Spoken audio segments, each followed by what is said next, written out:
So what if I told you the key to winning any negotiation isn't about having the best logic or the loudest voice?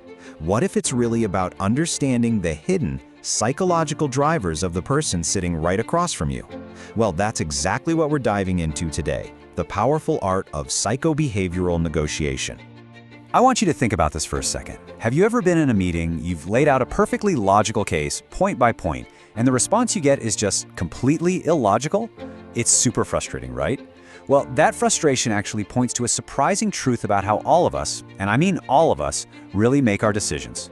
At the end of the day, whether you're pitching a new idea, asking for a bigger budget, or trying to get a raise, the goal is always the same. You want to convince your audience.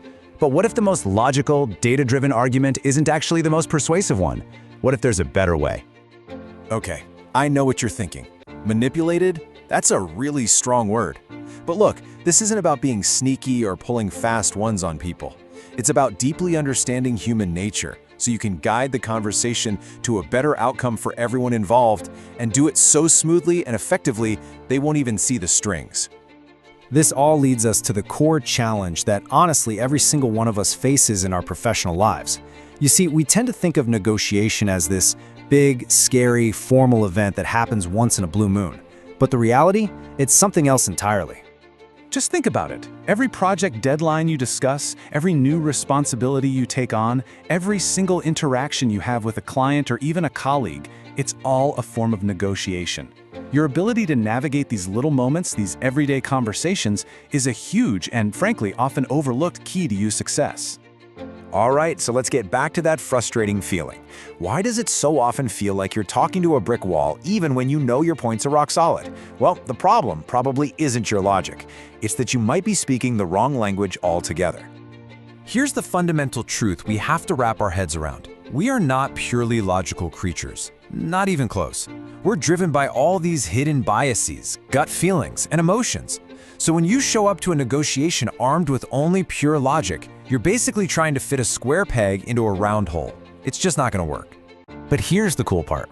What if, instead of fighting against that illogical nature, you could learn to understand it and work with it? That, my friends, is where you gain a massive, massive advantage. We call this skill behavioral intelligence. It's not about being the smartest person in the room. It's about being the most perceptive. It's the ability to see the hidden emotional needs behind what someone is saying, which lets you craft agreements that really work for them and, of course, for you. So, what does this actually look like when you put it into practice?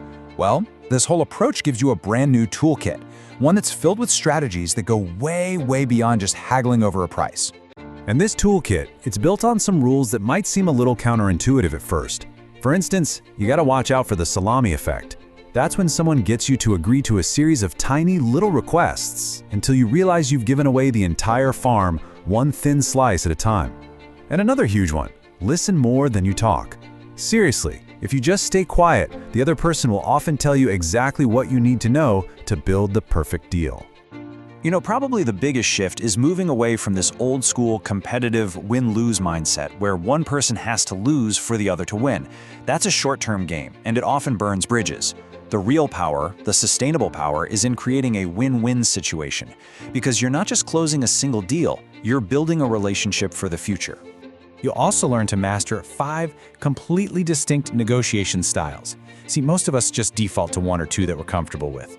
But knowing when to compete versus when to collaborate, or hey, even when the smartest move is to just avoid the conflict and walk away, that gives you a massive strategic advantage. And this is where we get into some really fascinating psychology. You'll learn about things like anchoring. That's where the very first number that gets put on the table, like an initial salary offer, psychologically anchors the entire rest of the negotiation. It becomes this invisible magnet that's really hard to pull away from. And one of the most powerful tools in the whole kit is what we call the nudge. Now, a nudge isn't about forcing someone to do something. It's about subtly designing the environment or the choices to make the outcome you want the easiest, most natural option. Think about how a cafeteria puts the healthy food at eye level. It's not a command, it's a gentle guide. It's subtle, it's ethical, and it is incredibly effective. So you put all these pieces together, and what do you get? It's a complete transformation in how you see negotiation. It stops being this stressful battle you have to fight and starts becoming this creative, collaborative, problem-solving process. And really, it all comes down to this one simple, powerful idea. Stop fighting over positions, that's the what people say they want. Instead, you need to start exploring their underlying interests, the why they want it. Because once you get to the why, you can unlock all sorts of creative solutions where everybody walks away a winner. You know, when you truly master these techniques, something amazing happens. You stop just participating in negotiations, you start leading them. You'll finally have the tools to turn any conversation into a genuine opportunity.